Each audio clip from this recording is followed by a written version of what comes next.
Hello everyone, कैसे हो? आए हो? आशा करते हैं आप लोग अच्छे होंगे, मस्त होंगे, स्वस्थ होंगे। तो फिर से एक बार स्वागत है आपका अपना चैनल केवीएस कोचिंग सेंटर में। अगर पहली दफ़ा आए हैं तो लाइक से कमेंट जरूर कर लेना, ताकि मैं आपको डेली लाइव क्लास में स्वागत करते हैं। पढ़ते हैं क्लास 10 ज्योग्राफी चैप्टर 1B यानी कि ख पढ़ने वाले जल संसाधन। क्या पढ़ने वाले? जल संसाधन। बृहद क्षेत्रों में जल की उपस्थिति के कारण पृथ्वी को क्या कहते हैं? उजला ग्रह, नीला ग्रह, लाल ग्रह, हरा ग्रह। तो आंसर क्या है? नीला ग्रह। क्या कहते हैं? क्यों? क्योंकि पृथ्वी पर 71% 71% क्या है? जल है।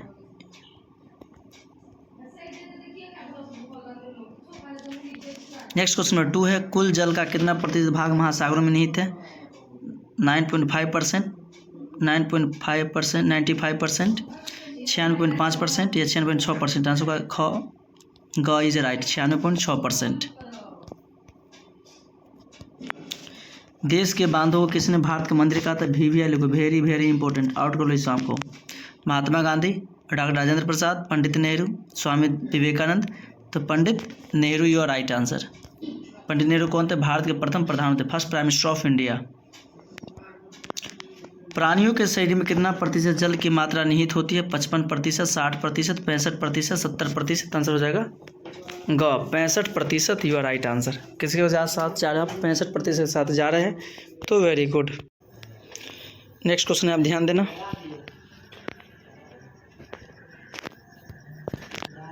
क्वेश्चन नंबर 5 है, बिहार में अति जल दोहन से किस तत्व का संकेंद्रण बढ़ा है? फ्लोराइड, क्लोराइड, आर्सेनिक या लोह? तो आर्सेनिक। किसके साथ जा रहे हैं? Arsenic. Your right answer. Next question है, बहुउद्देशीय परियोजना लघु उत्तरीय प्रश्न देखने वाले हैं। आपको एक वीडियो में एक चैप्टर का ऑल प्रश्न उत्तर और आंसर के साथ मिलेगा, ठीक है? तो आप लोग वीडियो में अंत तक बने रहना, ताकि मैं आपको डेली लाइव क्लास में स्वागत करते रहें, ठीक है? तो कैसा लग रहा है आप लोग का वीडियो, आप कमेंट के जरूर बताना। और मैथ्स का हम आपको डेली लाइव क्लास करवाएंगे 7:30 बजे, ठीक है? 7:30 बजे हम आपको मैथ्स क्लास का लाइव करवाएंगे। तो आप लोग अगर मैथ पढ़ना चाहते हो, प्रॉपर NCERT हो, भारती वन हो या स्टूडेंट फ्रेंड हो, तीनों बुक को हम कवर करेंगे। तो आप लोग हमारे साथ जुड़े रहें। और आपका अपना चैनल केवीएस कोचिंग सेंटर में आप तहे दिल से स्वागत है सभी को, ठीक है? मेरे शेरनी। तो पढ़ते क्वेश्चन 1, बहुउद्देशीय परियोजना से आप क्या समझते हैं? बहुउद्देशीय परियोजना से आप क्या समझते हैं? तो आंसर लिखेंगे, बहुउद्देशीय परियोजना का एक ऐसी योजना है जो एक साथ कई उद्देश्यों को पूरा करती है। मतलब बहुउद्देशीय परियोजना का एक ऐसी योजना है जो एक साथ कई उद्देश्यों को पूरा करती है। इसमें मुख्य रूप से बड़े बांध शामिल होते हैं। ये परियोजनाएं बाढ़ को रोकती है, सिंचाई के लिए पानी देती हैं और बिजली बनाती हैं। इसके अलावा ये मछली पालन करते हैं, पर्यटन और जंगली जानवरों के संरक्षण में भी मदद करती है। भारत में दामोदर घाटी परियोजना, भाखरा नंगल परियोजना, दामोदर घाटी परियोजना और भाखरा नंगल परियोजना इसके उदाहरण हैं। समझे? बहुउद्देशीय, बहु मतलब बहुत है, एक उद्देश्य के लिए बहुत से उद्देश्यों को पूर्ति की जाती है, उसी को नाम है बहुउद्देशीय परियोजना। क्या समझे आप लोग? हमें कमेंट करके जरूर बताना। क्वेश्चन नंबर 2 है, जल संसाधन के ज़्यादा या ज्या उपयोग से लिखे, या जो उपयोग क्या है, ज़्यादा उपयोग क्या लिख सकते हैं? तो जल हमारे जीवन का एक, या जल का उपयोग को लिखें तो जल हमारे जीवन का एक महत्वपूर्ण हिस्सा है। और कहावत है कि जल ही जीवन है, जलम जीवनम। अगर जल नहीं तो जीवन संभव नहीं है। तो जल हमारे जीवन का एक महत्वपूर्ण हिस्सा है और इसके कई उपयोग हैं, जैसे कि आप देखेंगे, पीने के लिए और घरेलू कामों में, खेतों की सिंचाई के लिए, कारखानों और उद्देश्यों में, बिजली बनाने के लिए जल विद्युत का प्रयोग किया जाता है। तो आई होप मेरी बात समझ गए होंगे कि जल का प्रयोग कहाँ कहाँ किया जाता है। तो पीने के लिए, घरेलू काम करने में, कपड़ा धोने में, बहुत अदर से काम है, खेतों की सिंचाई के लिए, कारखानों और उद्देश्यों में, उद्योगों में, बिजली बनाने के लिए भी जल विद्युत का प्रयोग किया जाता है। क्वेश्चन नंबर 3 है, अंतर्राज्यीय जल विवाद का क्या कारण है? अंतर्राज्यीय जल विवाद का क्या कारण है? तो आंसर लिखेंगे, विवाद का मतलब झगड़ा। अंतर्राज्यीय जल विवाद तब उत्पन्न होता है जब दो या अधिक राज्य एक ही नदी या जल स्रोत का पानी बांटने पर असहमत होते हैं। इसका मुख्य कारण है कि हर राज्य अपने लोगों, कृषि और उद्योगों के लिए अधिक से अधिक पानी चाहता है। और बढ़ती जनसंख्या और विकास के कारण पानी की मांग लगातार बढ़ रही है। क्यों बढ़ रही है? क्योंकि सूखे पड़ते आ रहे हैं, इसी कारण।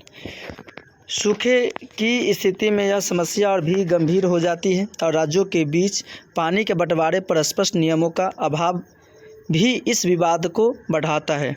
उदाहरण के लिए कावेरी नदी पर कर्नाटक और तमिलनाडु के बीच लंबे समय से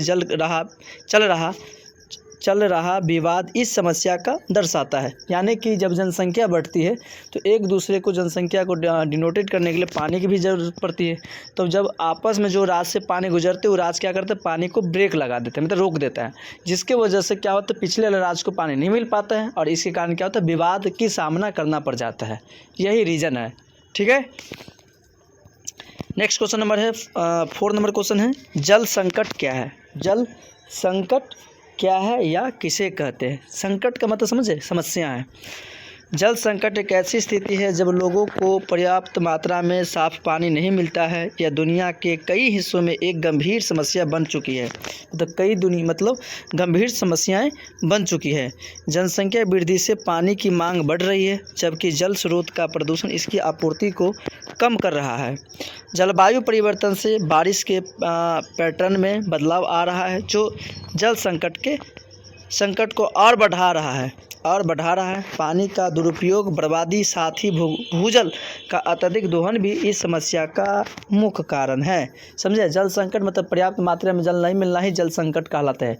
और खासकर जो लेयर ख़त्म होते जा रहा है ना, भूमिगत जल, जो उसके कारण से जल समस्या हमें देखने पड़ रहा है। ठीक है, क्वेश्चन नंबर 5 है, भारत की नदियों के प्रदूषण के कारणों का वर्णन करें। क्वेश्चन नंबर 5, भारत की नदियों के प्रदूषण के कारणों का वर्णन करें। तो भारत की नदियों में प्रदूषण एक गंभीर समस्या है जिसके कई कारण हैं। भारत की नदियों में प्रदूषण एक गंभीर समस्या है जिसके कई कारण हैं। शहरों का गंदा पानी, जीवेल अक्सर बिना शोधन के दिए नदियों में छोड़ दिया जाता है। कारखानों से निकलने वाले जहरीले रसायन और कचरा भी नदियों को प्रदूषित करते हैं। खेतों से बहकर आने वाली कीटनाशक और उर्वरक नदियों के पानी में मिल जाते हैं। क्या करते हैं? मिल जाते हैं। धार्मिक कार्यों में इस्तेमाल की गई सामग्री का नदियों में विसर्जन और नदी किनारे कचरा फेंकना भी प्रदूषण बढ़ता है। कुछ जगहों पर शवों का नदियों में विसर्जन भी एक समस्या है। इसके अलावा नदियों के किनारे अवैध निर्माण और अतिक्रमण भी प्रदूषण को बढ़ावा देते हैं। इन सभी कारणों से नदियों का पानी प्रदूषित हो रहा है और जलीय जीवों पर भी इसका बुरा प्रभाव पड़ रहा है। मतलब पूरे प्रभाव पड़ रहा है। कहने का मतलब ये होगा तात्पर्य कि जितने भी कचरा है उससे क्या वो प्रभावित पड़ रहे हैं। दीर्घ उत्तरीय प्रश्न है और देखेंगे, जल संरक्षण से आप क्या समझते हैं? इसके उपाय बताएं। जल संरक्षण समझते हैं आप? जल को रक्षा करना। संरक्षण का मतलब देख रेख करना। तो जल संरक्षण का अर्थ है पानी के संसाधनों का समझदारी से उपयोग और प्रबंधन करना। इसका उद्देश्य है जल की गुणवत्ता और मात्रा को बनाए रखना। जल संरक्षण के मुख्य उपाय है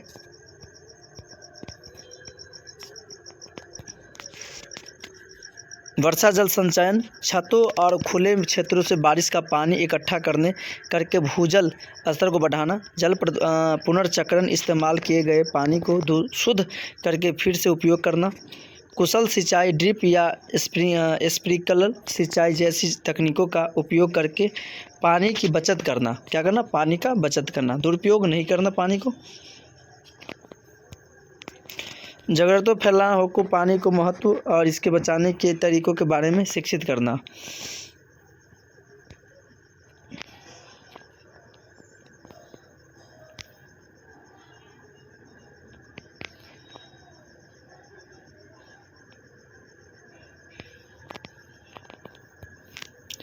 क्वेश्चन नंबर 2 है, वर्षा जल की मानव जीवन में क्या भूमिका है? इसके संग्रहण एवं पुनर्चक्रण की विधियों का उल्लेख करें।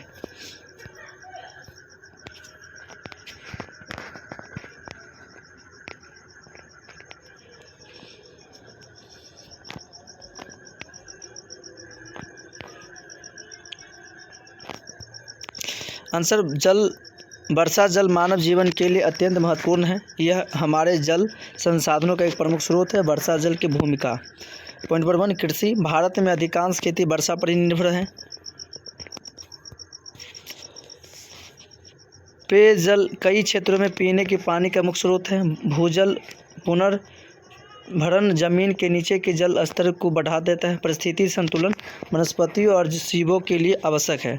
वर्षा जल संग्रहण पुनर्चक्रण की विधियाँ। जल संग्रहण छतों से बहने वाले पानी को टैंकरों इकट्ठा करना।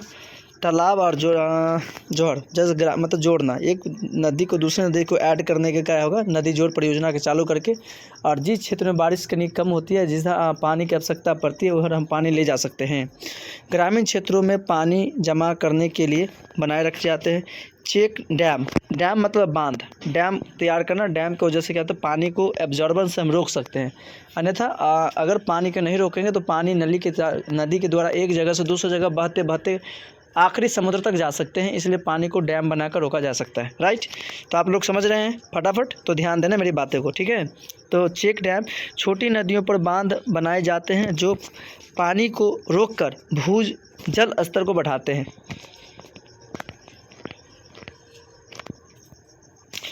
भूमिगत टैंक राजस्थान में टांकों के नाम से जाने जाते हैं, जो घरों में पानी जमा करने के लिए बनाए जाते हैं। रिचार्ज पिट शहरी क्षेत्रों में बारिश के पानी को ज़मीन में सोखने के लिए बनाए जाते हैं। आई होप आप लोग मेरी बातें समझ पा रहे होंगे।